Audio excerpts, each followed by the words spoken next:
नमस्कार।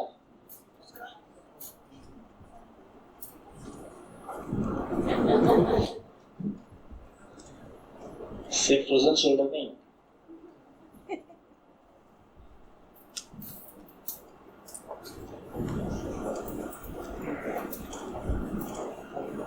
और वो जब व्यक्त होते हैं तो उनको नौ मूल्य के रूप में और पहचानते हैं। उनको शिष्ट मूल्य बोलते हैं, स्थापित मूल्य और शिष्ट मूल्य।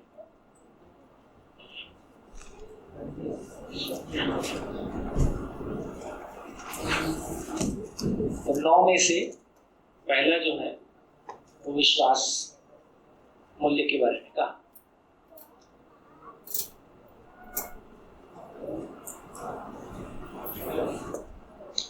विश्वास को आधार मूल्य भी कहा। तो कोई भी संबंध है उसका आधार विश्वास है, चाहे वो गुरु शिष्य है, चाहे वो साथी सहयोगी है, चाहे वो पति पत्नी है, तो सभी मूल्यों का आधार विश्वास है। विश्वास का मतलब है कि परस्परता में जिया जा सकता है, एक दूसरे के साथ जिया जा सकता है, और जिया जा सकता है का मतलब सुखपूर्वक जिया जा सकता है। तो इसका अर्थ है कि जब स्वयं के प्रति विश्वास की बात कर रहे हैं तो परस्परता में विश्वास, एक दूसरे के साथ में विश्वास कहाँ से आएगा? किसी एक में होगा तो वहां से शुरू होगा, नहीं तो हम दूसरे के बारे में यही कह रहे हैं कि फलाना विश्वास के लायक नहीं, अब जिसपे आज विश्वास कर सकते हैं कल उस पे नहीं कर सकते, या कोई हम पे विश्वास नहीं करता। अभी बहुत सारी बातें आधार गायब है और हम बहुत सारी चीजों की तलाश में हैं। मूल में स्वयं के प्रति विश्वास होगा तो वो दूसरे पे क्या चीज का विश्वास?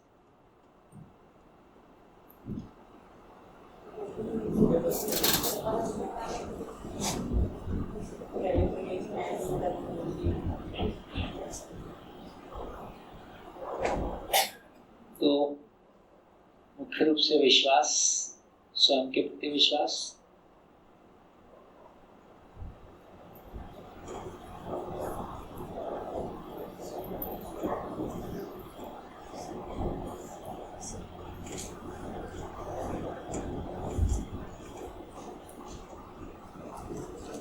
सम्मान।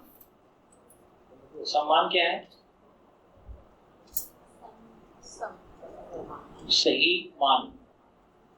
सही मान का मतलब है सही आंकना। सही आंकने का मतलब है मूल्यांकन, मूल्य को आंकना, क्योंकि मूल्य ही सही होता है। तो दूसरी भाषा में कहा कि मूल्यांकन ही सम्मान है, और स्वमूल्यांकन स्वयं का सम्मान है।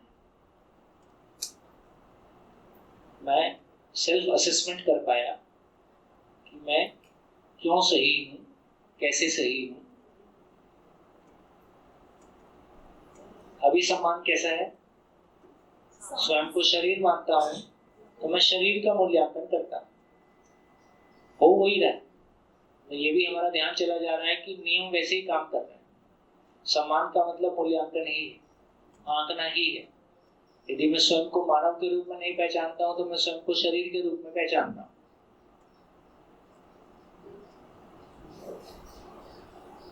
तो इस रूप में अभी जो स्थिति बनी,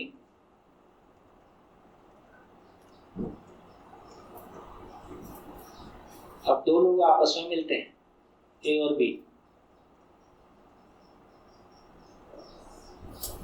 तो दूसरे को केवल देखने से उसके बारे में निश्चित रूप से कुछ कहा जा सकता है? कोई अजनबी मानव पहली बार मिला है, उसके बारे में निश्चित रूप से कुछ कहा जा सकता है? कंफर्म एकदम?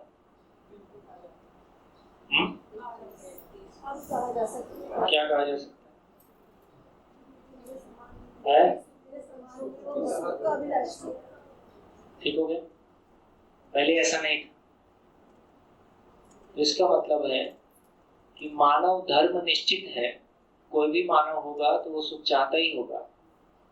तो अब मेरा ध्यान इस बात पे चला गया कि यदि दो लोग हैं, देखो दो लोग हैं, या तो मान लो इनकी समझ बराबर है, या एक ही ज्यादा है या बी की ज्यादा है, इतना ही तो हो सकता है। समझ से शून्य आदमी हो ये संभव नहीं। और कुछ नहीं होगा तो जिंदा रहने की समझ तो है, तभी तो जिंदा है। समझ को भी दो भाग में कर सकते हैं, एक जिंदा रहने की समझ है, एक हमारी जीने की समझ है। तो जिंदा रहने की समझ तो हमारी है ही। चलो भाई, जीने के लिए कुछ घाल मेल हो रखा है। तो यदि दो मानव में यदि बी समझदार होगा तो क्या होगा? झंझट होगा। है? हाँ, तो यदि इसका मतलब है कि अब तक दूसरे के कम ज्यादा होने से हमारा अस्तित्व हिलता था, हम अपने आप को किसी से कम महसूस करते हैं तो भी हम परेशान होते हैं, और अपने आप को किसी से ज्यादा पाते हैं तो भी परेशान अहंकार के रूप में आता ही है, वो भी एक बाद में परेशानी का कारण नहीं बनता है। अब पता चला, बार बार कहा, निरपेक्ष की पहचान होती है तो सापेक्ष हैंडल हो जाता है। निरपेक्ष मतलब अपनी पूर्णता। तो मेरी अपनी पूर्णता का मुझको पता है, मेरी वर्तमान स्थिति का मुझको पता है, मेरी वर्तमान स्थिति से मेरी पूर्णता के लिए मैं कोई प्रयास करता रहता हूँ, और फिर मेरे को आप मिल जाते हैं। आपसे मिलके पता चला कि आपका क्लैरिटी दर्शन पे, मान लो शब्द से अर्थ की ही क्लैरिटी है लेकिन वो मुझसे अच्छी है। तो शब्द की क्लैरिटी आपकी मुझसे अच्छी है, ऐसा मेरे को आपसे बातचीत करके पता चलता है, तो मेरी क्लैरिटी के लिए आप सहयोगी हो सकते हैं, है ना? यदि जीने की क्वालिटी आपकी बेहतर है तो मैं आपसे प्रेरणा पा सकता हूँ, आप मुझसे प्रेरणा पा सकते हैं, और दोनों ही एक दूसरे से प्रेरणा पा सकते हैं। तो कम और ज्यादा की भाषा में अलग तरह की स्थिति बनती है। प्रेरणा पाने की जगह में हम सभी एक दूसरे से प्रेरणा पा सकते हैं, है ना? तो एग्जिस्टेंस में देखें तो कम और ज्यादा की भाषा नहीं है, एक दूसरे से प्रेरणा पाने की बात है, एक दूसरे के पूरक होने की बात है, एक दूसरे को कॉम्प्लीमेंट करने की बात है। फिर यहाँ कॉन्फ्लिक्ट खत्म हो जाता है। तो ए और बी को देखें तो अब इस बात पे हमारा ध्यान चला जा रहा है कि अब मैं ए को देखता हूँ, A1, तो मेरे को पता चलता है, मैं यदि स्वयं को देखता हूँ तो पता चलता है कि मैं जीवन हूँ। ठीक, मैं जीवन हूँ, निरंतर सुख चाहता हूँ,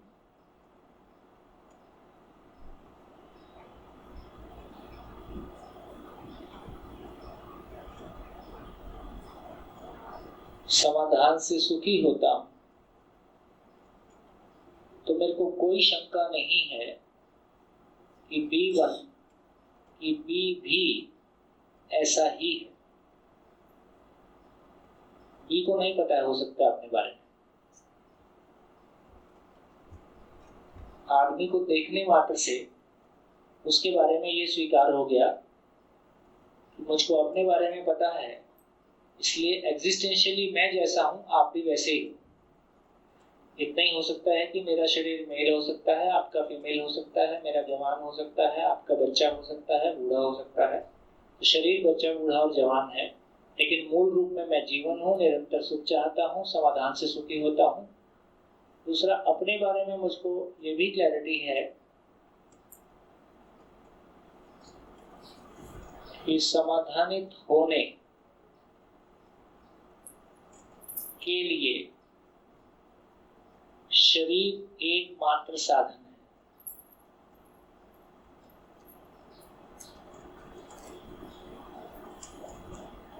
समझदार होने के लिए शरीर एकमात्र साधन है।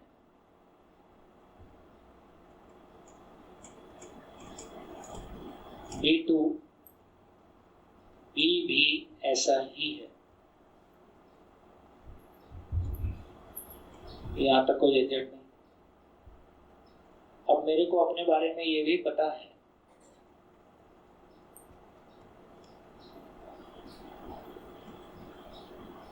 ब्रह्मवश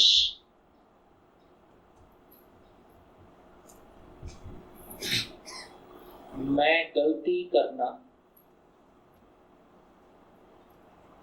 नहीं चाहता, A4 B भी ऐसा ही है। भ्रमवश मुझसे गलती होती है, B भी गलती कर सकता है।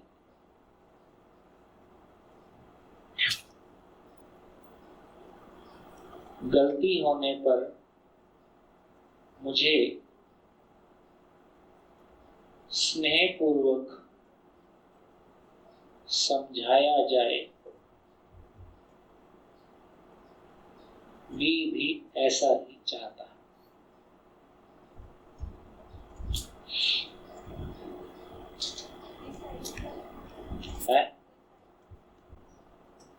अभी यदि रोजमर्रा की जिंदगी में देखें तो हम अपने आप को जीवन मान के जीवे।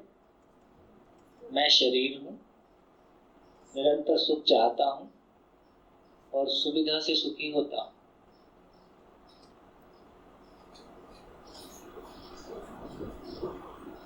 ठीक, और समाधानित होने के लिए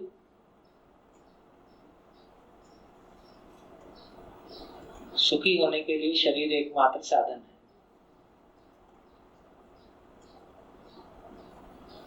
ऐसा मैं अपने बारे में मानता हूं। जब अपने बारे में मानता हूं तो दूसरे के बारे भी ऐसा ही मानता हूं। इतना भ्रमित होते हुए मैं अपने बारे में मानता हूं कि मैं गलती करना नहीं चाहता। दूसरे के बारे में क्या मानता हूं? वो गलती करना चाहता है। मुझसे समझ में कमी के कारण गलती होती है। दूसरा, जानबूझकर करता है।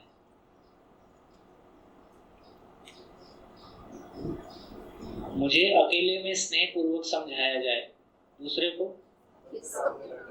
फांसी पे लटकाया जाए।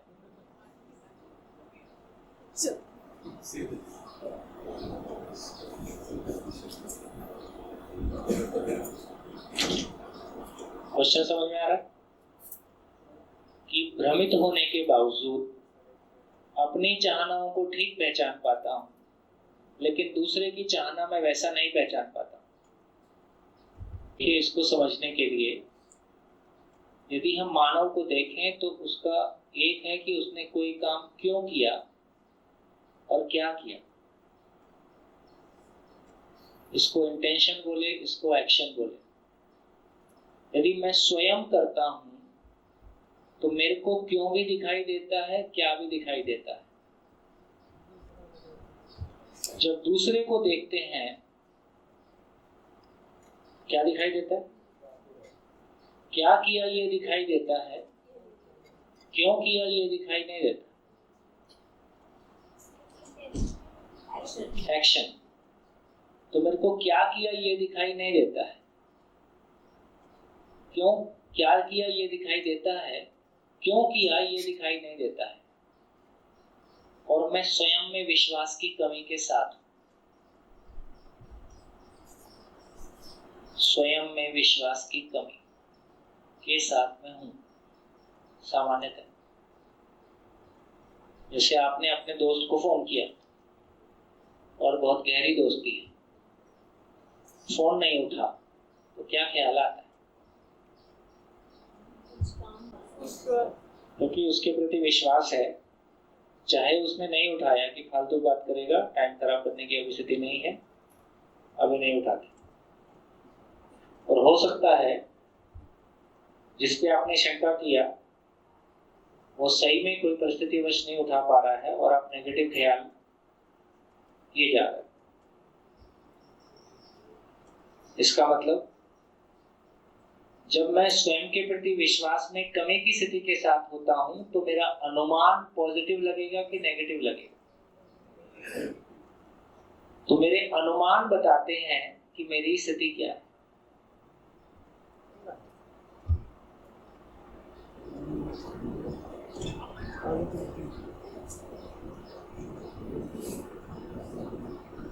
अपने भीतर क्या क्या चलता है, दिन भर किसी के बारे क्या क्या ख्याल आते हैं, तो इससे अपनी मनस्थिति के बारे में पता चलता है।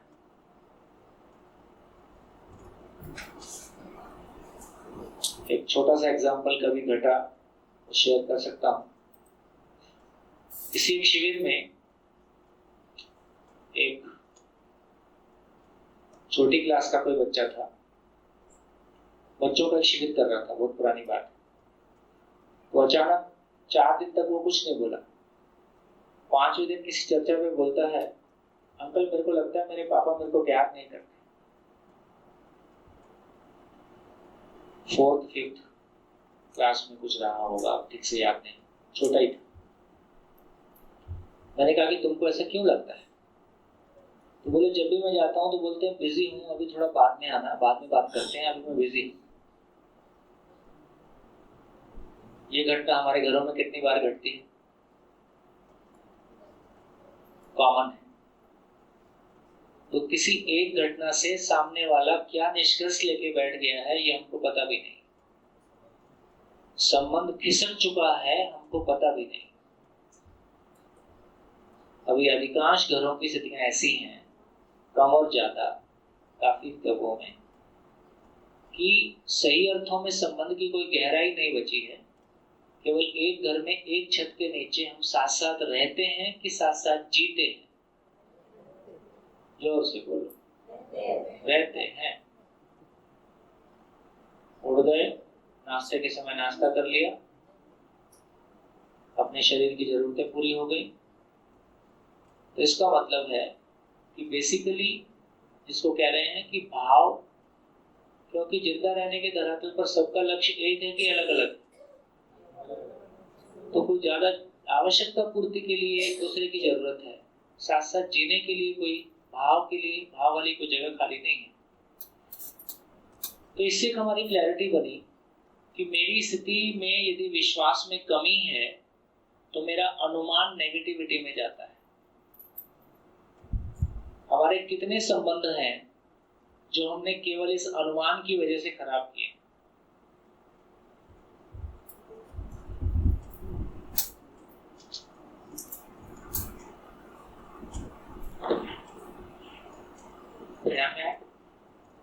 ध्यान में आ रहा है? हम किसी के घर गए और उसने प्रॉपरली अटेंड नहीं किया, हम निष्कर्ष लेके आ गए कि आज के बाद जाना नहीं, सब संबंध खत्म। और पता चला कि हमारे जाने के पहले उनके यहाँ पति पत्नी का झगड़ा हुआ था, वो किसी तरह बेचारा मैनेज कर रहा था, तो हमको उसके दुख का पता नहीं चला। आप में से ही किसी टीचर ने जब शुरुआती शिविर हुए थे तब एक अपनी बढ़िया घटना शेयर किया था।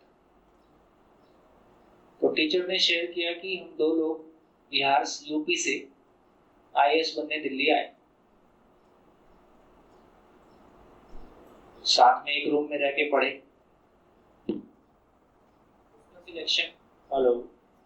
उसका सिलेक्शन हो गया, मेरा नहीं हुआ। तो उसमें से एक IAS बन गया। अब IAS बन गया तो अपने वो तो बिजी हो गया, 2-4 महीने फोन वोन नहीं आया, तो उसके मन में तो उधर शुरू हो गया। अब उसको क्या जरूरत है, बड़ा आदमी बन गया है, उसको मेरी कहाँ जरूरत है, दोस्ती तो बराबरी में होती है, मुझको भी तुम्हारी कहाँ जरूरत है, मेरा भी तुम्हारे बिना चल ही जाएगा। ये वाला टेप रिकॉर्डर रोज बजता है जब जब उसकी याद आती। दोस्ती है तो आदमी भूलता तो नहीं। तो 6 महीने बाद उसका फोन आया, यार दिल्ली आया हूँ, बता कहाँ। बोले मैं ना बिजी हूँ, तू मिलने आ जा। बोले ठीक। फोन रखने के बाद फिर चालू हो गया, अब तो मुझे को जाना पड़ेगा मिलने, क्योंकि तुम बड़े आदमी हो गए हो, अब तो बराबरी रही नहीं, है ना, मेरा भी कौन सा काम रुका है तुम्हारे बिना, जाओ। नहीं आओ, नहीं गए। फिर ऐसे ही बिना तेल के अपने आप को उबालते उबालते फिर 6 महीने निकल गए। 6 महीने बाद वो फिर आया, बोले यार इस बार टाइम में मैं आता हूँ, बता काम मिलेगा। घर आ गया, रात भर दोनों जगह खूब बात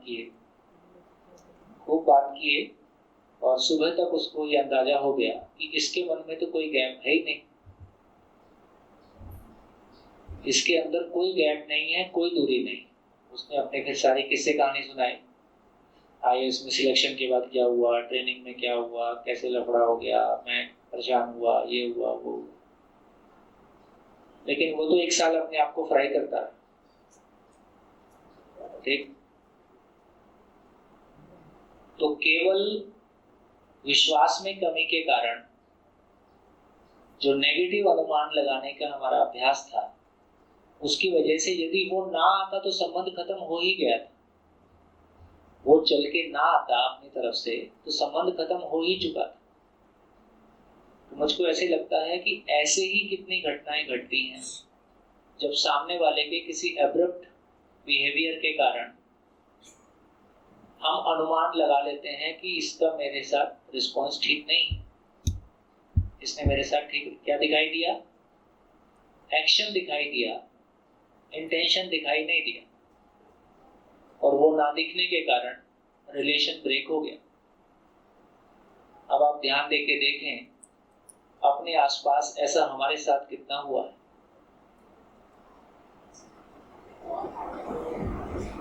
कितने लोगों को लगता है कि हाँ ऐसा हुआ है?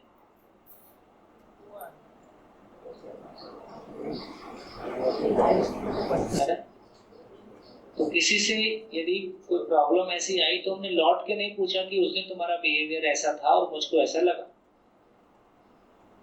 क्योंकि यदि स्वयं में विश्वास है तो संवाद करते बनता है।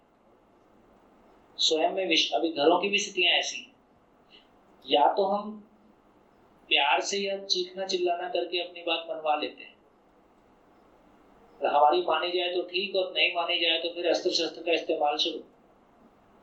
संवाद करने वाला भाग कम है। आपस में बातचीत करके चलो मेरी बात पूरी नहीं मानी जा सकती है तो उसका कोई पार्ट माना जा सकता है, अभी कहाँ से शुरू किया जा सकता है।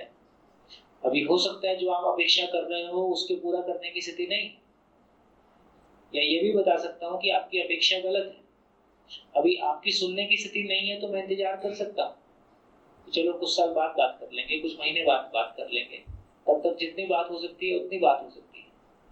तो व्यक्ति का कोई अप्रोच गलत हो सकता है, लेकिन व्यक्ति को स्वीकारना एक बात है, उसके किसी कार्यक्रम को स्वीकार करना या ना स्वीकार करना एक बात है।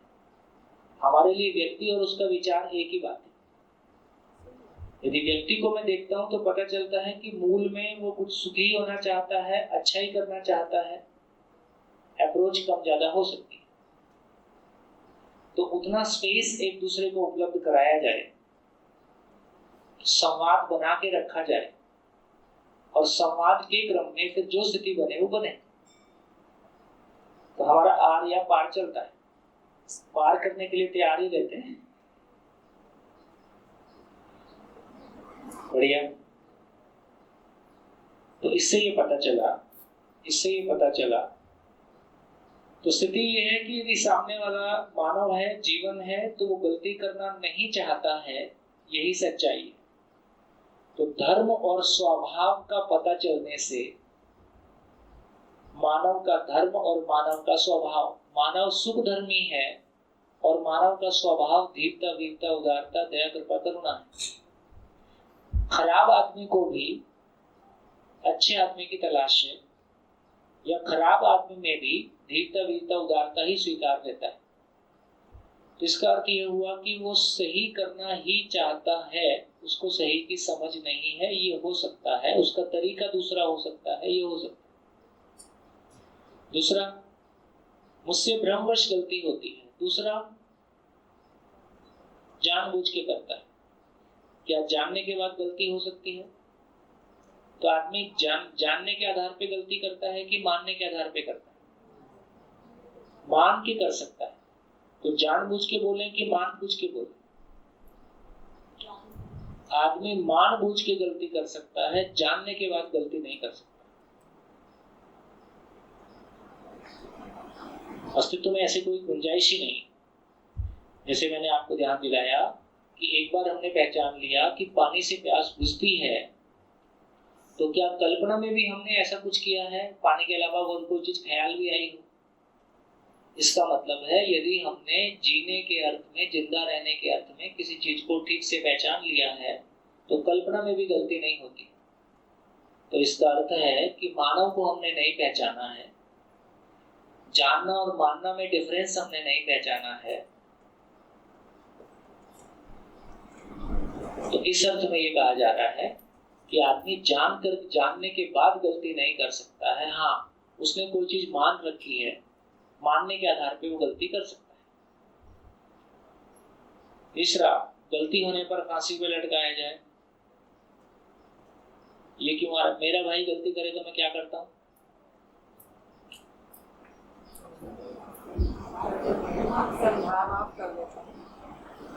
है ना, बचाने की कोशिश ही करते हैं। और दूसरा गलती करे तो क्या करते हैं?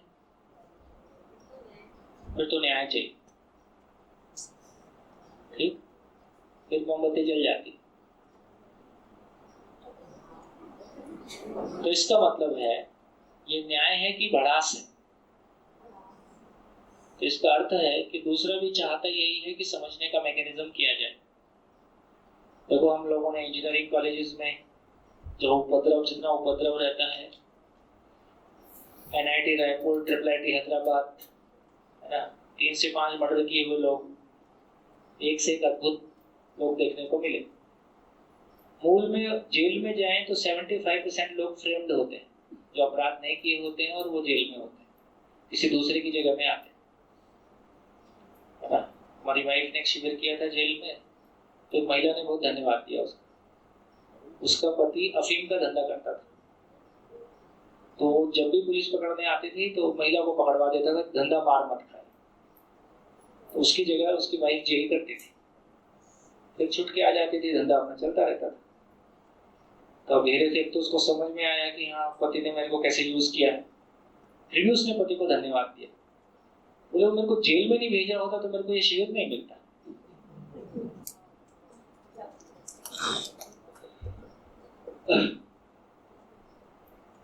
तो सारी किस्सा कहानी इतनी ही है कि आदमी के प्रति हमको ये भरोसा नहीं है कि वो सुनेगा, और एज बढ़ने के बाद वो मुश्किल भी होता है, उतना इजी नहीं रहता है, क्योंकि हमारी अपनी मान्यताएं, हमारा अपना चित्रण, सब कुछ इतना गहरा हो गया होता है कि बिना उसको जमीन पे उतारे फिर वो सुनने की स्थिति नहीं बनती है। एक लेवल का प्रयोग हम फिर करते ही हैं। इस है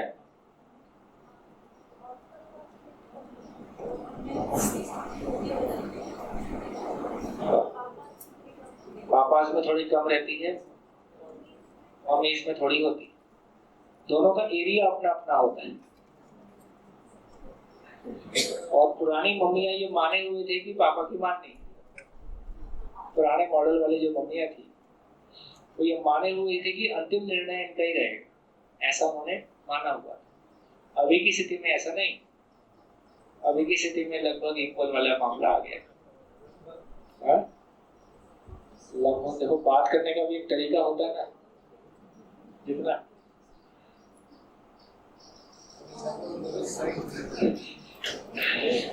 हाँ जी। तो क्या क्लैरिटी बनी इस चर्चा में? क्या क्लैरिटी बनी? कितने मुद्दे आ गए हमारे लिए? सोचें। देखो, सारी चर्चा क्या है? अभी घर में हमारी केवल वस्तु को लेकर बातचीत होती है। सही अर्थों में जब जीने के स्वरूप में आएंगे तो किस तरह की बातचीत होगी, किस तरह का विचार चलेगा, किस तरह का संवाद होगा। संवाद नहीं हो रहा है तो क्यों नहीं हो रहा है? हमने पहले भी चर्चा किया है ना। अपने से बात नहीं होती है, इसलिए अपनों से बात नहीं होती। ठीक, अपनों से बात नहीं होती है, इसका मतलब अपने से बात नहीं हुई है। अपने से बात नहीं हुई है का मतलब है कि मेरा भाव और विचार जिस स्थिति में है, यदि मैं उसको ऑब्जेक्टिवली, प्रयास पूर्वक, किसी मैकेनिज्म से, है ना, अध्ययन पूर्वक उसको मैं बेहतर कर पाता हूं, तो मैं अपने आप से कैसे बात करता हूं मुझको पता चलता है। मेरे अंदर क्या क्या होता है, मैं कैसे अपने आप को हैंडल करता हूं, मुझको पता चलता है। दूसरा भी इस परेशानी से गुजर रहा है तो फिर मैं उससे बात कर सकता हूँ। अब इतना ही लगता है कि अच्छा लग रहा है, खराब लग रहा है। क्यों अच्छा लग रहा है, क्यों खराब लग रहा है, दोनों ही बहुत बार पता नहीं चलता। चलिए, तो सम्मान को लेके क्या निष्कर्ष निकला? तो सम्मान किसको बोल रहे हैं? सही मूल्यांकन। सही मूल्यांकन कब हो पाएगा? जब मानव रूप में अपने आप को पहचाने रहेंगे तो ही दूसरे को मानव रूप में पहचानेंगे। और बहुत बड़ा जो इसमें स्पेस मिल जाता है एक दूसरे के लिए कि सामने वाला जो कुछ भी कर रहा है किसी सुख की तलाश में कर रहा है, मुझको दुखी करना नहीं चाहता है लेकिन अपने सुखी होना चाहता है। अपने सुखी होने का दबाव इतना ज्यादा है कि जो भी इच्छा उसने तय कर ली है वो उसको पूरा करके रहेगा या करेगा। इस बीच में अपने आप को सेफ कैसे किया जाए और संवाद कैसे किया जाए। तो यदि हम थोड़ा दूर से देख पा रहे हैं, डिस्टेंस से देख पा रहे हैं, तो संवाद में तो तुरंत रिएक्शन आता है। रिएक्शन आने के बाद बातचीत नहीं होती। अभी मोस्ट ऑफ द टाइम हम रिलेशन में रिएक्ट करते हैं कि रिस्पॉन्ड करते हैं।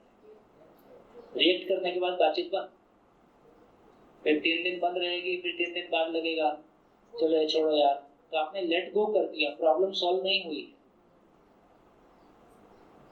ठीक हो गया? तो ये सम्मान को लेके क्लैरिटी बनी कि हाँ सम्मान क्यों अधूरा। तो देखिए यदि स्व मूल्यांकन रहेगा तो वो ही सेल्फ रिस्पेक्ट है। तो सेल्फ कॉन्फिडेंस, सेल्फ रिस्पेक्ट शब्दों को हम यूज करते हैं, सेल्फ समझ में नहीं आएगा तो कुछ भी वो ईगो को ही हम सेल्फ रिस्पेक्ट बोल रहे होते हैं। चलो आगे जिंदगी पे चर्चा करते रहेंगे तो प्रॉब्लम या तो आएगी नहीं, आएगी तो हैंडल हो जाएगा।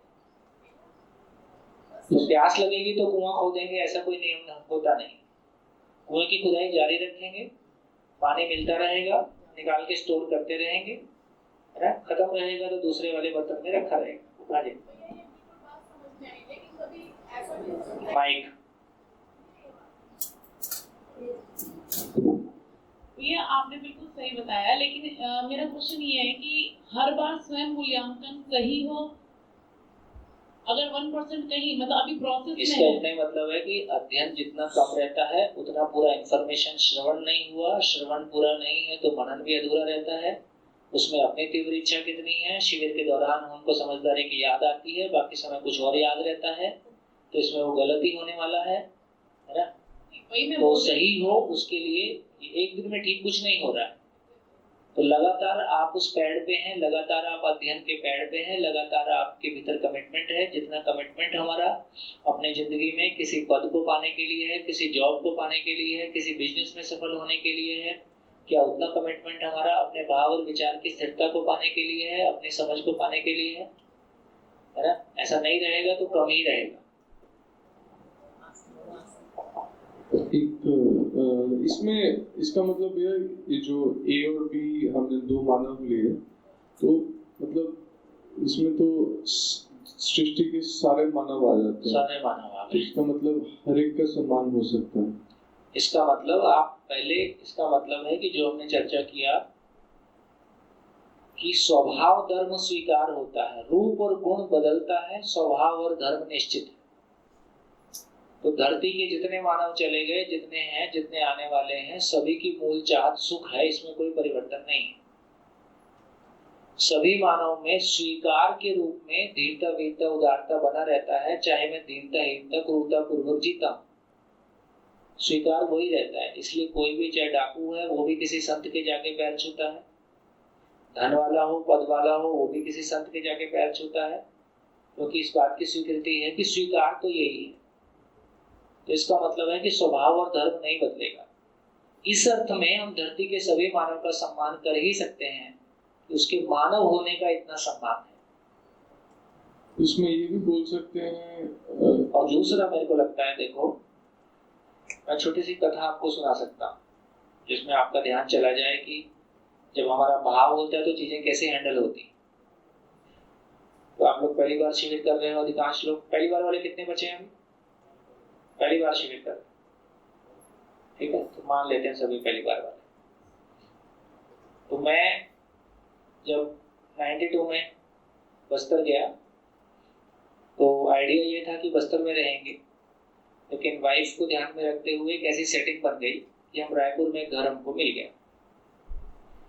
तो जिनका घर था उनका पुराना बिजनेस था, उस घर से उनकी बड़ी तरक्की हुई थी आर्थिक रूप में। उनका मन नहीं था उस घर को बेचने का, किराए पे देने का। उनकी बिटिया ने कहीं पोती थी उनकी, उसके मन में आ गया कि इसमें हम एक स्कूल खोलेंगे। हमारी वाइफ बीएड वगैरह की हुई थी, तो हमको लगा कि चलो वाइफ सेटल हो जाए, इनका मन लगाए रखने के लिए बच्चे मिल जाएंगे और हम अपना भटकते रहें। तो वो धीरे से वहाँ स्कूल शुरू हो गया। अब उस पूरी गली में, लंबी गली में एक ही दरवाजा हमारे वाले घर का था और पूरे मोहल्ले के कक्षा 3-4 से लेके 8-10 तक की एज के बच्चे, उसमें उनकी एक टोली थी, गैंग थी, गैंग। तो दरवाजे में दिन में 4 बार लात मारना, साथ में गालियां फ्री और कभी कोई उल्टी सीधी हरकतें भी करना। तो कुछ दिन होने के बाद समझ में आया कि ये उनका वो मोहल्ले के दादा हैं और वो किसी से नहीं डरते, अपने माँ बाप से भी नहीं डरते। और जो हम नीचे रहते थे, जिनका मकान था, उनके रिश्तेदार ऊपर रहते थे, तो जब वो लात मार के गाली दे के भागते थे तो वो ऊपर से चिल्लाता हुआ उनके पीछे भागता था। जब तक वो नीचे उतरता था तब तक वो पार जाते थे। तो ये उनका मनोरंजन भी था और वो दादा भी अपने आप को मानते थे कि हम कुछ भी कर सकते हैं। तो ये हरकतें जारी रहती थी और वो गैंग स्थायी था। उसमें से जो बच्चे ज्यादा एज बड़ी होके ऊपर कॉलेज चले जाते थे, नए बच्चे उस मोहल्ले में जन्म लेके उस गैंग में शामिल हो जाते थे। तो गैंग स्थायी था। अब मैं आया, मैं यार ये तो बड़ी समस्या है। अच्छा, मैं तो अक्सर घर से भी बाहर रहता हूँ, तो वाइफ पीछे कैसे करेगी? अब इनकी पुलिस में रिपोर्ट लगाएं, सम्मानजनक नहीं। बच्चों से कोई मारपीट कर सकते हो क्या? वो भी सम्मानजनक नहीं है। इनके घर में जाओ तो फोन नंबर पहले ही बताते हैं, तो घर में जाके भी कोई फायदा नहीं, अपने माँ बाप की भी नहीं सुनते हैं। तो इनका क्या किया जाए? तो मेरे मन में एक भाव, बहुत गहरा, इंटेंस भाव, इनको हम सही दिशा नहीं दे पाए, ये हमारी असफलता है। बच्चे गलती नहीं कर रहे हैं, ये हमारे अधूरेपन का प्रतिबिंब है, हमारे अधूरेपन की सजा के रूप में ये बच्चे। तो गलती कहाँ स्वीकार लिया? गलती अपने में स्वीकार लिया। अपनी गलती स्वीकारने के बाद गुस्सा किसके ऊपर आएगा? उनके ऊपर तो नहीं आएगा। खत्म हो गया। क्या किया जाए? तो एक दिन तो मैंने अपने तो ऊपर वालों को बोला, देखो नीचे मैं रहता हूँ, दरवाजा मेरे हिस्से में है, लात मेरे हिस्से में लग रही है, आप शांत रहो। आपको नीचे उतर के गाली देके भागने की जरूरत नहीं है। आप सोचना भैया के दरवाजे में लात लग रही। फिर एक दिन मैं घर में घुस रहा था, मोटरसाइकिल पे था और वो अपना प्रोग्राम चला रहे थे, लात मारना, गाली देना। मेरी पकड़ में 2 आए, 2 ही आ सकते थे। तो मैं घर ले गया उनको अंदर, बाकी तो भाग गए। अंदर ले जाते ही बैठे बैठे मैंने वाइफ से कहा चाय वाय बनाओ। तब तक तो घबराए हुए थे, पता नहीं कैसी चाय आएगी। थोड़ी देर में वो नॉर्मल हो गए। तो बोलते हैं अंकल अंकल ये ना बहुत बदमाश है सारे, और हम लोग ना इनके घर ले चलेंगे आपको। कोई बात। चाय बन के आ गई, हालचाल पूछा, कौन सी क्लास में है, क्या करते हैं, थोड़ी दोस्ती हो गई। दोस्ती होने के बाद मैंने उनसे कहा देखो अपने दोस्तों को बोलना दिल्ली से नए अंकल आए और अंकल को ना बच्चों से बहुत प्यार है, और अंकल को ये बहुत खराब लगता है कि उनके गले के बच्चे डरपोक हैं। अब उनके चेहरे पे भाव देखने लायक था, हम डरपोक, हम तो गले के दादा। तो मैंने उनको समझाया देखो तुम लोग लात मारते हो, गाली देते हो, उसके बाद तुम लोग भाग के जाते हो, इसका मतलब तुम लोग डरते हो। यदि भागता है आदमी गलती करके तो इसका मतलब डरता है। तो तुम लोग डरते हो, ये मेरे को अच्छा नहीं लगता है। तो अपने दोस्तों से कहना अंकल बोल रहे हैं लात भी मारो, गाली भी दो, लेकिन आराम से चल के जाओ, डरने की जरूरत नहीं। क्या बताओगे? बोल के बताओ। अंकल आए हैं, दिल्ली से हैं, बहुत अच्छे हैं, प्यार करते हैं, डरना नहीं है, लात मारना है, धीरे धीरे जाना है। चले गए। उसके बाद थोड़ी सी फ्रीक्वेंसी कम हुई, और वो लोग मेरे को पहचानने लगे थे। तो एक बार मैं घुस रहा था तो फिर वो गली में थे, तो इस बार भाग गए। मैं क्या करता, तो मैं चिल्ला के बोला तुम लोग अभी भी डरते हो, और क्या कर सकता था। कुछ दिन बाद दिवाली थी, तो बिल्कुल समझो ऐसे बेडरूम से निकले और ऐसे दरवाजा। तो अपना तो क्या रोज दिवाली खाए पिए 10 बजे सो, रात में पटाखे फूटते रहते हैं। सुबह उठ के देखा लकड़ी का दरवाजा सुतली बम लगा के उड़ा दिया। दरवाजे में इतना बड़ा छेद, आर पार ही दिख रहा था। मैं सोचा भड़ास निकली बहुत दिन बाद। वो भी अंकल को टेस्ट कर रहे थे, अंकल का क्या हाल रहता है। तो बढ़ई बुलाया, 150 रुपया खर्चा हुआ, दरवाजा ठीक करवाया। अब एक तो उनका ऊपर वाला मजा खराब हो गया था। वो अंकल गाली देते हुए उनके पीछे नहीं भागते थे। ऊपर से ये समझ में आ गया कि हम लोग डर रहे हैं। ऊपर से थोड़ा ट्रीटमेंट ठीक हो गया सम्मानजनक। 6 महीने में वो लात लगने वाला कार्यक्रम जो कई साल से चल रहा था वो बंद हो गया। 6 महीना लगा। अब बताइए इस समस्या का इसके अलावा और क्या इलाज था? क्या कर सकते थे उनके साथ? तो ऐसे ही शिविर चलने लगे। एनआईटी रायपुर में काम होने लगा। एनआईटी रायपुर के जैसे यहाँ संस्थान है ऐसे रायपुर में है। लगातार बैच आते थे। मंडे आ गया, संडे बस ले गई, मंडे दूसरा बैच ले आई। तो एक बैच में मैं ऐसे ही ये किस्सा सुना रहा था जैसे आपको सुनाया। किस्सा सुन के एक लड़का खड़ा होकर बोलता है, अंकल आपका एक दरवाजा मेरे ऊपर ऋण है।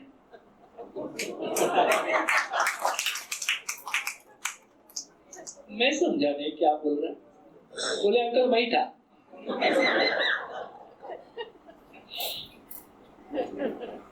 फिर उससे दोस्ती हो गई। अंकल बताओ मैं क्या कर सकता हूँ। बड़ा हो गया था। यार वो मेरे बेटे का ना पढ़ने में मन नहीं लगता है, यार देख सकता है तो यार कुछ समय लगा उसके साथ। बोले अच्छा नहीं तो मैं कर दूंगा। पास में ही रहता था, घर तो पास ही था। तो रोज फिर घर आने लगा और मेरे बेटे को 1 घंटे पढ़ा के जाता था। जब वो 2-3 महीने आया, 2-3 महीने बाद एक दिन मैं सोचा यार मोटरसाइकिल लेके ही आता है, कुछ तो पेट्रोल में खर्चा होता ही होगा। एक दिन मैंने उसके हाथ में कुछ पैसा रख दिया तो मेरे को बोलता है आपने संबंध नहीं पहचाना। और उसके बाद नहीं आया। देखिए मतलब पूरी घटना देखो आप। मतलब वही लड़का ही बोलता है कि आपने संबंध नहीं पहचाना, तो उसने पहचान लिया, मैंने नहीं पहचाना, ऐसा लास्ट में निकला। तो इसका मतलब है बिलासपुर जेल में शंभू दयाल नाम का कैदी जो 3 से 5 मर्डर, उस समय वो एक गांधी, जिनको आजकल गांधी बोलते हैं, आईएएस थे, जॉब से रिजाइन कर दिए, किसी एनजीओ में हैं अब, मेरे नाम याद नहीं आ रहा है। तो उस समय वो वहाँ कमिश्नर हुआ करते थे। बोले बाकी सब तो ठीक चल रहा है, जेल में ज्यादा गड़बड़ है। अब मैं कहा जेल में जेब कतरों से क्या काम करना, तो सबसे ज्यादा प्रॉब्लम किसके साथ है? बोले 3 से 5 मर्डर किए वाले तो पूरा जेल में दादा है।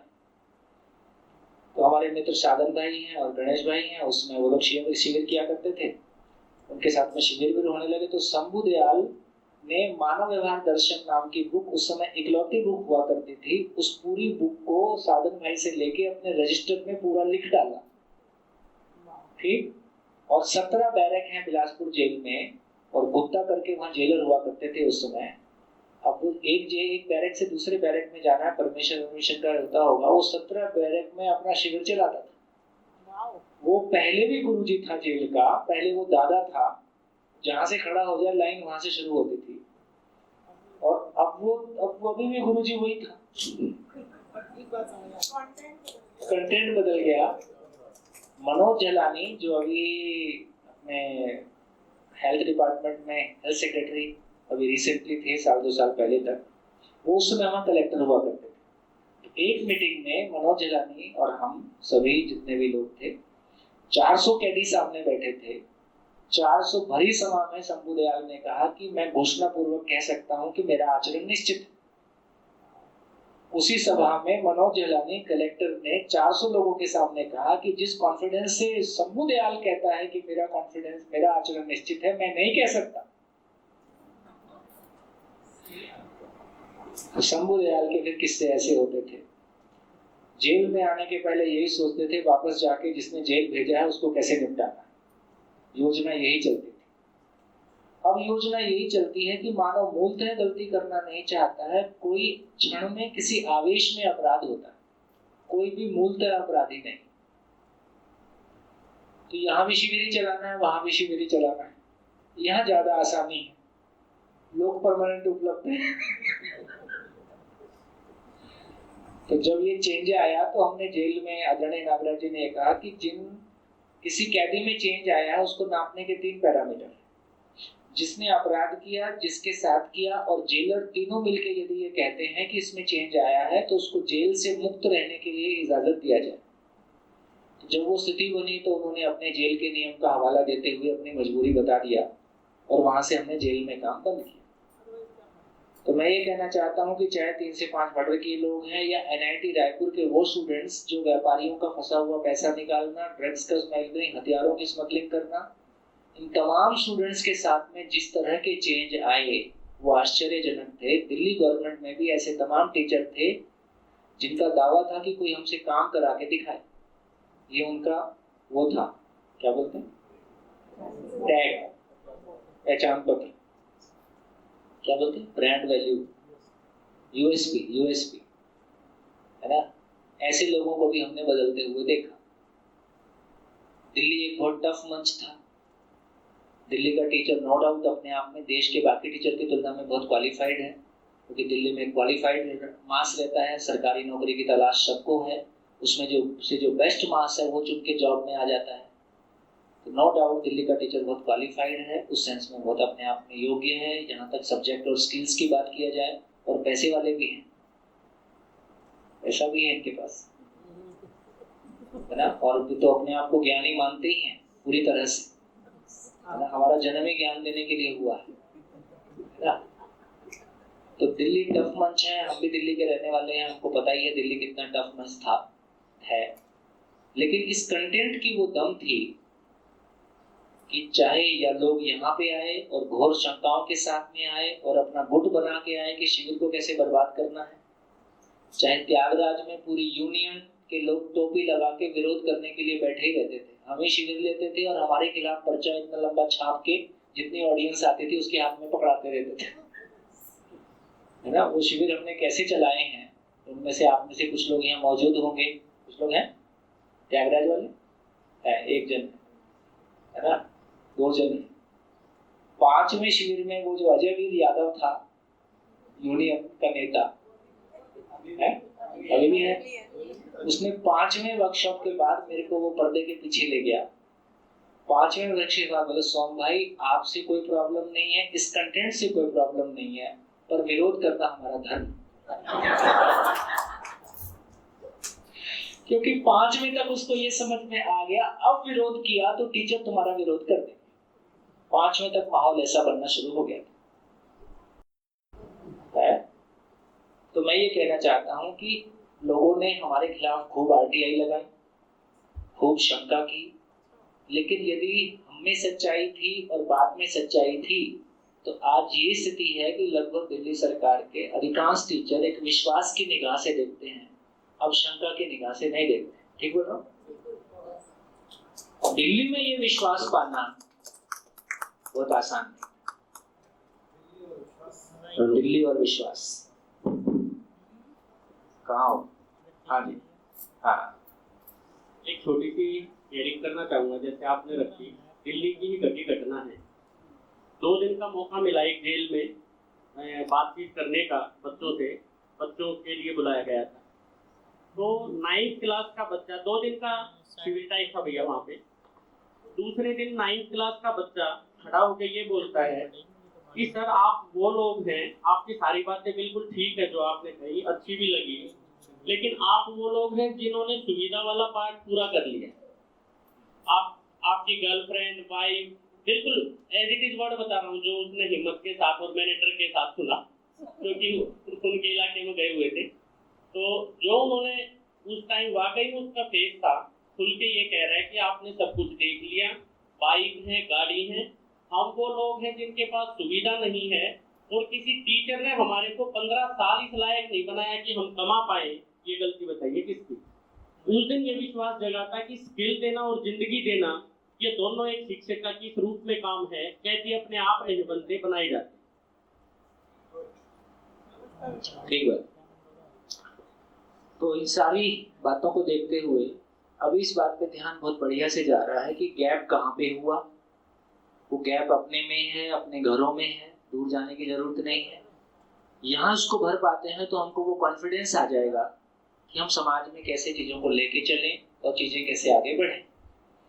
तो इस सारी चर्चा में जो इम्पोर्टेंट बात निकल के आई कि जब मैं किसी से व्यवहार करता हूँ तो मैं उसके इंटेंशन को नहीं देख पाता हूँ, मैं केवल उसके एक्शन को देखता हूँ और स्वयं में विश्वास की कमी के कारण मैं उसको नेगेटिवली इंटरप्रेट करता हूँ और वहां से संबंध में दूरी आने की वजह से धीरे धीरे, जैसे मैंने कहा ना, लड़की की शादी हुई और ससुराल गई और पहले से सोच के गई कि सास ऐसी होती है। अब वो उसी तरह से सास को देखेगी तो उस कंडीशन में उसका व्यवहार भी वैसा गैप रहेगा ही। सास जब उस गैप को देखेगी तो वो समझ जाएगी कि बहू वैसी होती है जैसा मैंने सोचा था, और ये सोच रही है कि सास वैसी होती है जैसा मैंने सोचा था, और दोनों सफल हो जाए, इसमें दोनों सफल हो जाए।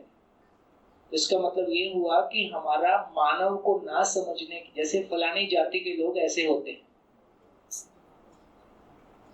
बहुत कॉमन है ना, फलाना देश, फलानी जाति, फलाना गांव, है ना, और महिलाएं ऐसी होती हैं और पुरुष ऐसा हो, हमारी जनरल कंडीशनिंग अपने तरह से होती है। हमको ये नहीं ध्यान में रहता है कि उस कंडीशनिंग से हम ड्रिवन होते हैं और हमारा व्यवहार उससे प्रभावित होता है। तो इसका मतलब ये हुआ कि यदि अपने आप को मानव के रूप में पहचानने के लिए कोई गहरा प्रयास नहीं किया है तो काम नहीं चलेगा, काम नहीं चलने वाला। तो ये क्लैरिटी हमारी बनी। इसका मतलब है कि मानव गलती करना नहीं चाहता है। ये बात पहले भी आई थी, जानबूझ के कोई गलती कर नहीं सकता है। जो भी गलतियां हैं किसी कंडीशनिंग के कारण है।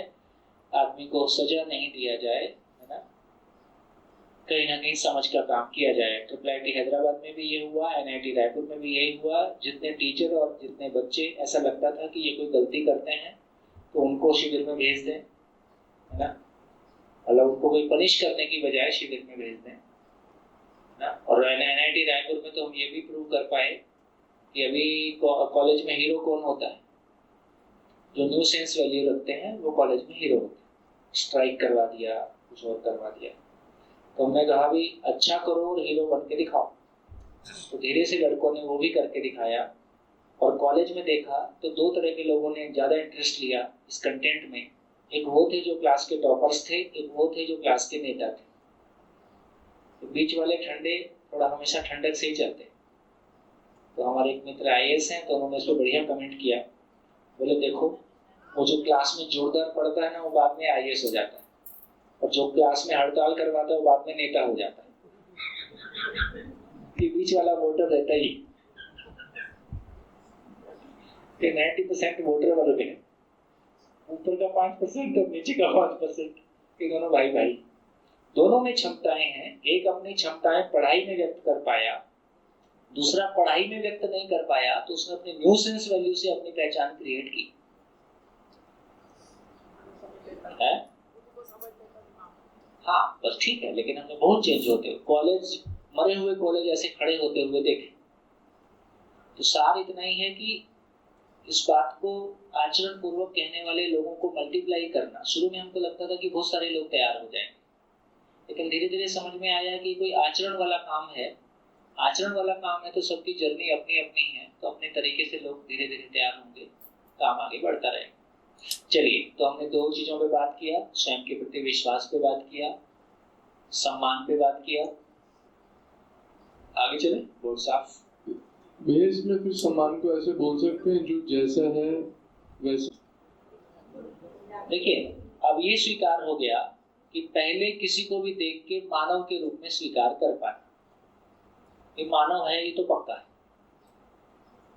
मानव के रूप में स्वीकार कर पाना, फिर अभी उसकी स्थिति ऐसी है कि वो चोर है, तो फिर अब उसके साथ में कैसे निभा जाए। तो चोर है ये भी स्वीकार करना, मानव है ये भी स्वीकार करना, और उसके साथ में जैसा उन्होंने कहा कि सही शिक्षा नहीं मिली, सही परवरिश नहीं मिली, कैसे बच के भी रहा जाए और कैसे उसके लिए भी कुछ पॉजिटिव सोचा जाए। धीरे से ऐसा ही कोई, इसी का नाम रिस्पॉन्स। वही जो आपने ऊपर इसमें मेंशन किया कि मानव स्वभाव जो है, फिर वो दीनता, वीरता, उदारता, दया, करुणा, कृपा उसी से व्यक्त होगा।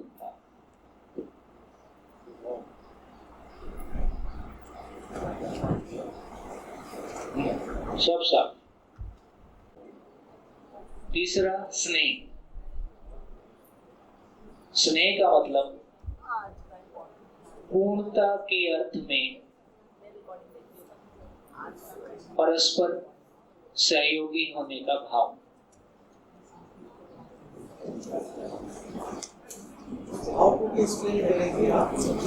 क्या क्या स्वभाव,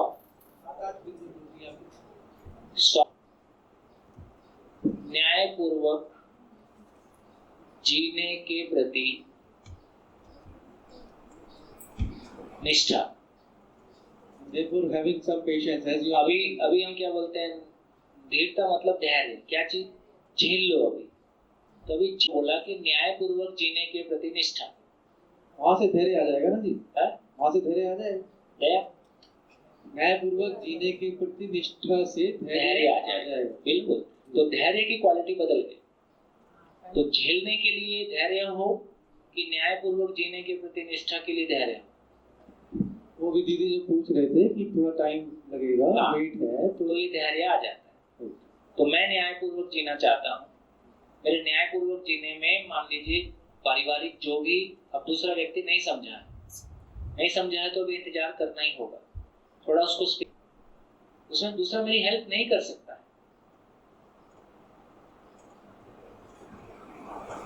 कितना कुछ चलता रहता है अंदर, तो मैं घुस के किसी का सॉफ्टवेयर हैंडल नहीं कर सकता, संभव ही नहीं।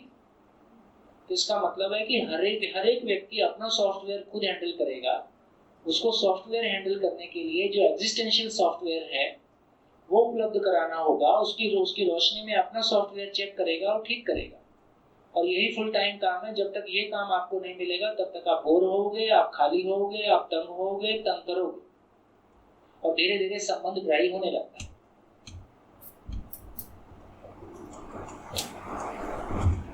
शुरुआती जो मिठास है वो गायब होने का मतलब ही है कि हम अपने दुख के लिए दूसरे को दोषारोपण कर सकते हैं, या मैं दुखी हूं तो फिर उसका भी मेरे से मन हटने लगता है ना। यार कब तक आदमी पहले ही अपना ही नहीं झेल रहा है, तुम्हारा और झेलेगा, तो थोड़ा डिस्टेंस मेंटेन करना शुरू कर देता है।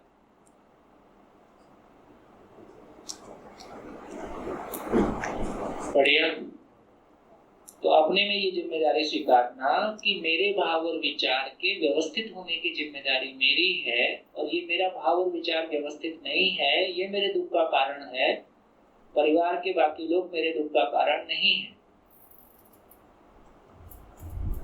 तो मेरे लिए फुल टाइम जॉब मिल गया, अब मैं बेरोजगार नहीं। ये मानसिक बेरोजगारी अपने आप में संकट है। क्या करूं क्या करूं, तो क्या करूं 24 घंटे अपने साथ लगे रहो। अच्छा, ये इतना बढ़िया काम है, खाना बनाते समय अपने साथ लगे रह जाए, आप अपने भाव विचार पे काम कर ही सकते हो।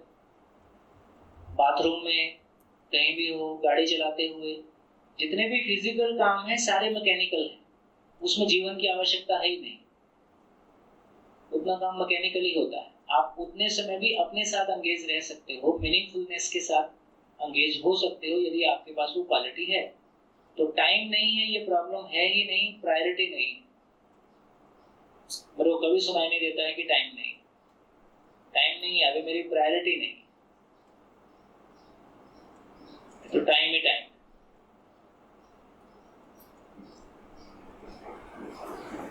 बढ़िया। नहीं भी कहोगे तो बढ़िया है ही, नहीं कह लूंगा, आपको कहने की जरूरत नहीं। क्लैरिटी आ गई। धीरता का मतलब है अब न्याय की समझ होगी तब ना न्यायपूर्वक जीने के प्रति निष्ठा होगी। और न्याय की समझ का मतलब है कि सहअस्तित्व का समझ होगा। 12 बुक्स घुस जाओ, फिर से एक बार विद्यार्थी बनना ही होगा, कोई तरीका नहीं। सुखी होना चाहते हो तो विद्यार्थी 80 साल का भी हो सकता है, विद्यार्थी 20 साल का भी हो सकता है ना। इससे कम में रास्ता अपने को तो नहीं दिखाई दे रहा, कोई रास्ता आपके पास हो कर लो। चलो, अब वीरता का मतलब है दूसरों को न्यायपूर्वक न्यायपूर्वक जीने में सहयोगी होना, दूसरों को न्यायपूर्वक जीने में सहयोग देना। क्या सहयोग देना? तो उसको अध्ययन करा दो, है ना। शिविर के बाद लगातार वीकली मीटिंग करते रहें, आपस में मिलते जुलते रहें, एक वातावरण बनाए रखें, अपनी गति बनाए रखें। ये वीरता का काम है कि दूसरों की गति को बनाए रखना, दूसरों को भी न्यायपूर्वक जीने के लिए सहयोग देना। उदारता का मतलब है प्रसन्नता पूर्वक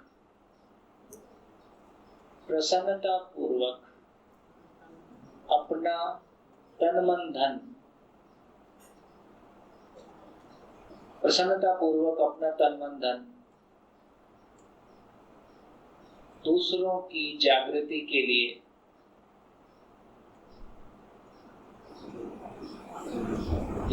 नियोजित करना। क्या किया?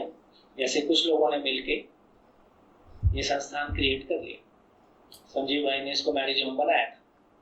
पहले शरीरों की शादी होती थी, अब ज्ञान की शादी होती है। 7 दिन की बारात आते ही जब तक समाज में वो अवेयरनेस आएगी कि समझना समझाना अपने आप में सुखदायी काम है ना। तो हम लोग क्यों कर रहे हैं इस काम को? हमारे जैसे और बहुत सारे लोग कर रहे हैं इस काम को। हमारी जैसे बहुत सारी बहनें है ना, कंटेंट डेवलपमेंट से लेके बहुत सारा काम कर रही हैं और स्कूल चला रही हैं, है ना। और बढ़िया 3 घंटे करके आती हैं, उससे वो खुश रहती हैं और बढ़िया अपना बाकी घर का काम एक सार्थक गतिविधि में लग गई। पैसे की जरूरत नहीं है उनको। ये हम कह रहे हैं, अब विद्यालय चला रहे हैं, 25 बच्चे हैं, 50 टीचर हैं, क्या करोगे? पढ़ाने वाले पढ़ने वाले कम है, पढ़ाने वाले ज्यादा, ऐसी भी स्थिति है। तो इसका अर्थ है कि एक बार समाज को इस बात पे ध्यान चला जाएगा कि समझाना मेरे विकास के लिए मेरी जरूरत है, दूसरे के मानव के साथ काम करना मेरे विकास के लिए मेरी जरूरत है ना? अपनी उपयोगिता को बच्चों में शिफ्ट होता हुआ देख के, ट्रांसफर होता हुआ देख के अपने आप में एक संतोष का अनुभव है, संतोष की फीलिंग है। तो समाज शिक्षा का काम करेगा। जितनी योग्यता होगी, अभी तो योग्यता की कमी नहीं है, किसी भी लेवल तक जा ही सकते हैं। तो धीरे से समाज में ये स्वीकार हो जाए कि बच्चों को संस्कार देना, बच्चों को समझ देना समाज का काम है और ये अपने विकास के लिए मेरी जरूरत है ना। तो फाइनेंस की भी जरूरत नहीं पड़ेगी और कोई होगी तो समाज इकट्ठा कर लेगा, समाज सक्षम है। तो समाज, आपको याद होगा सारे स्कूल पहले समाज के स्कूल थे। 1971 में शायद गवर्नमेंट ने टेक ओवर किए, या 61 या 71। तो समाज के लोग स्कूल बनाते थे, समाज के लोग टीचर अपॉइंट करते थे, उनकी सैलरी अपने पास से देते थे और स्कूल चलाते थे। उस समय की क्वालिटी बहुत अलग थी ना? सैलरी बढ़ी, उससे टीचर में क्वालिटी को डिलीवर कर पाया, ऐसा स्थिति नहीं है। तो मन का तो खेल है। ये गवर्नमेंट में जो टीचर है तो बहुत क्वालिफाइड है, लेकिन यदि हमारा सिस्टम ऐसा हो गया है कि जहाँ अच्छा करो बुरा करो कोई वैल्यू ही नहीं है, तो भी डिलीवर करना बंद कर दिया। उसको केमिस्ट्री पढ़ाने नहीं आती ऐसा थोड़ी है, मन भी नहीं और प्रॉपर्टी डीलर काम शुरू कर दिया, प्रॉपर्टी डीलर हो गया। खेल मानसिकता का, और यदि मानसिकता ठीक हो गई और केमिस्ट्री में कमी है तो खुद ही पूरा कर लेगा। और फिर टीचर ही क्यों पढ़ाएगा? फिर तो पूरा समाज उस ढंग से सोचेगा। तो समाज सोचेगा तभी चीजें इंप्रूव होंगी, केवल टीचर के करने से नहीं होगी। स्कूल में बच्चा 3 घंटे है, घर में 18 घंटे। सिर्फ बच्चों की एजुकेशन नहीं है, तो आपने कहा कि हर एक इंटरेक्शन एजुकेशन का अपॉर्चुनिटी है। तो समाज की हर इंटरेक्शन में यदि आप समझने समझाने का काम कर रहे हैं, it's not social work, it's mainly educational work, right. So therefore वो भी आप स्वयं के लिए उसको कर सकते हो, स्वयं की ग्रोथ के लिए आवश्यक, right. So that gives you larger scope to work for अखंड समाज and whatever you have to. Naturally होने वाला काम, जैसे ही आदमी नेचुरल होता है उसका पूरा एक्टिविटी, उसका पूरा सब कुछ अपने आप नेचुरल होने लगता है और हर आदमी फिर लगातार ग्रो करता है। अभी हम ग्रो करने की बजाय धीरे धीरे और नीचे आ रहे हैं। आप देखो, उम्र बढ़ने के साथ साथ आदमी के भीतर गिला शिकवा शिकायत बढ़ता हुआ दिखाई देता है कि घटता हुआ दिखाई देता है?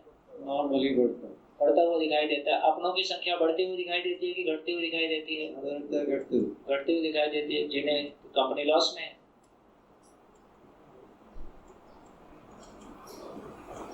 दया का मतलब है कि पात्रता के अनुरूप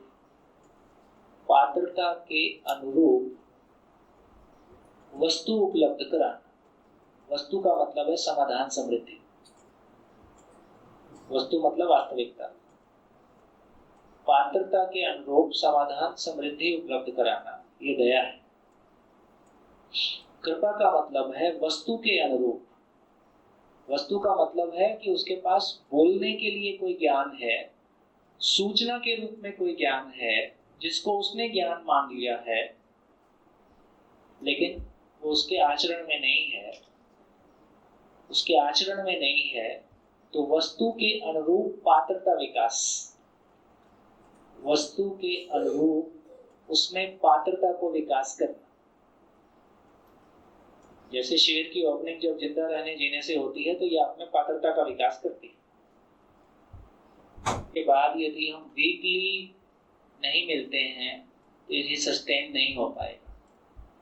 तो आज रात को बैठ के इस पे चर्चा कीजिए। हम लोग जहां से भी आए हैं वहां वीकली बैठने का हमारा मैकेनिज्म क्या होगा। ऑनलाइन बैठें, ऑफलाइन बैठें, जैसी भी स्थिति है वैसा करें। और 2 घंटे रोज हम कोई वीडियो ऑडियो जो भी आपको ठीक लगे, कई सारे मित्र हैं उनके ऑडियो वीडियो उपलब्ध है, आदरणीय नागराज जी के वीडियो उपलब्ध है। अपने आप को टिकाए रखना। जितना भी कंटेंट है वो ना राम के बारे कुछ कहा जा रहा है, ना कृष्ण के बारे कुछ कहा जा रहा है, सीधा सीधा आपके बारे कुछ कहा जा रहा है। एक भी रेफरेंस इस्तेमाल नहीं किया। सीधे सीधे जिंदगी को इतना मैथमेटिकली कहा जा सकता है और प्रैक्टिसेबल मोड में कहा जा सकता है, और हर व्यावहारिक समस्या मेरी जिंदगी की जहां खड़ी है उसको मैं एड्रेस कर सकता हूँ। ये बहुत एम्पावरिंग है। ये बहुत, अभी तक तो लगता था कोई आशीर्वाद देगा तो मेरा जीवन सफल होगा। अब मुझे को आशीर्वाद देना है, इसलिए गुरु कृपा, ईश्वर कृपा, देवी देवता की कृपा से भी बड़ी एक कृपा है। क्या कृपा? स्वकृपा। तो स्वकृपा करें, अपना उद्धार करें। चाय पीने से सुख रोज बढ़ता। टी ब्रेक के बाद स्टॉल, बुक्स का स्टॉल बंद कर देंगे, तो जिनको लेना हो टी ब्रेक में ले लें। हाँ जी, सूचना एक सुन लें। कई लोगों की वो रिक्वेस्ट आई थी कि अध्ययन बिंदु शिविर या नागराज जी के जो वीडियोस हैं उनसे संबंधित कुछ लिंक्स वगैरह दे सकें। तो आज ग्रुप पे एक मैसेज डाल दूंगा जिसमें यूट्यूब जो चैनल में कुछ वीडियोस हैं तो वो सारा आपके पास लिंक्स के फॉर्म में आ जाएगा। और एक टेलीग्राम पे एक जनरल ग्रुप है जो मतलब उन पर रिप्लाई नहीं कर सकते, वो एडमिन के थ्रू ही सूचना के लिए ग्रुप्स हैं, तो वो ज्वाइन करने की भी एक लिंक डाल दूंगा जो सब ज्वाइन कर सकते हैं, ताकि सूचनाएं आती रहें कि क्या सब हो रहा है। इसमें एक सूचना और कि जैसे अरविंद भैया ने बोला कि हमारा एक सैटरडे संडे वीकेंड में दोपहर को 2:30 बजे से लेकर 4 बजे तक गोष्ठी चलती है ऑलरेडी। वो पिछले 2 साल से हम, जब से कोरोना हुआ है तब से हम ऑनलाइन कर रहे हैं। उससे पहले हम हर 15 दिन में एक बार ऑफलाइन करते थे। तो हम फिजिकली मिलते थे पीतमपुरा में, लॉरल हाई स्कूल में।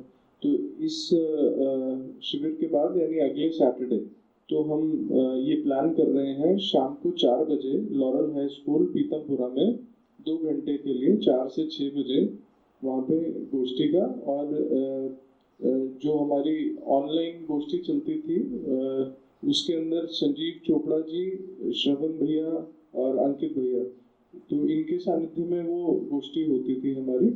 तो अभी हमने वो मानव व्यवहार दर्शन में जो पुस्तक है वो खत्म करी है। तो अभी कोई भी और मेंबर उस गोष्ठी के लिए, ऑनलाइन गोष्ठी के लिए जुड़ना चाहे तो मुझसे संपर्क कर सकते हैं। मेरे को अपना फ़ोन नंबर दे दें, मैं ग्रुप में ऐड कर दूंगा, तो वो उसमें लिंक्स वीकेंड्स पे आते रहते हैं। धन्यवाद, नमस्कार, फिर मिलेंगे ब्रेक के बाद।